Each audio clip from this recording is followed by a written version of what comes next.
तुर्कीने पाकिस्तानला सपोर्ट केला, जो आपल्या भारताच्या मुळावर उठलेला पाकिस्तान आपल्या पहलगाममध्ये जे बेकसूर आपल्या नागरिकांना मारण्याचं पाप केलं आणि मग आदरणीय प्रधानमंत्री मोदीजींनी ऑपरेशन सिंदूरमुळे त्या पाकिस्तानचा नायनाट म्हणजे त्यांना जशाचा धडा शिकवला, त्यांना ज्या पद्धतीने उत्तर द्यायचं त्या उत्तर दिलेलं आहे आणि त्यांना अपेक्षित नव्हतं तेवढं उत्तर दिलेलं आहे। त्यांचे नक्षलवादाचे अड्डे, दहशतवाद्यांचे अड्डे उद्ध्वस्त करून टाकले आपल्या लष्कराने, त्यांचे एअरबेस उद्ध्वस्त करून टाकले।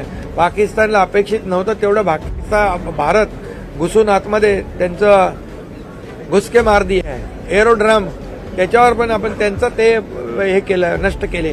त्यामुळे त्यांना माघार घ्यावी लागली पाकिस्तानला। याच्यामध्ये आपल्या लष्कराचं मी अभिनंदन आम्ही केलेलंच आहे आणि ज्या लोकांनी पाकिस्तानला मदत केली त्या अशा तुर्कस्तानचे कुठलंही म्हणजे आता पुण्यातल्या लोकांनी ॲपलवर बहिष्कार घातलाय, राजस्थानमधल्या लोकांनी मार्बलवर बहिष्कार घातलाय, तर आमच्या आमदार मुर्जी आणि कुणाल सरमळकर यांनी पत्र दिले। आमदार मुर्जी पटेल आणि कुणाल सरमळकर यांचं अभिनंदन केलं पाहिजे। ही खरं देशभक्ती आहे, ही राष्ट्रभक्ती आहे आणि जे पाकिस्तानला मदत करतील त्यांना त्यांच्या सगळ्यांवर बहिष्कार घातला पाहिजे, त्यांचा निषेध केला पाहिजे।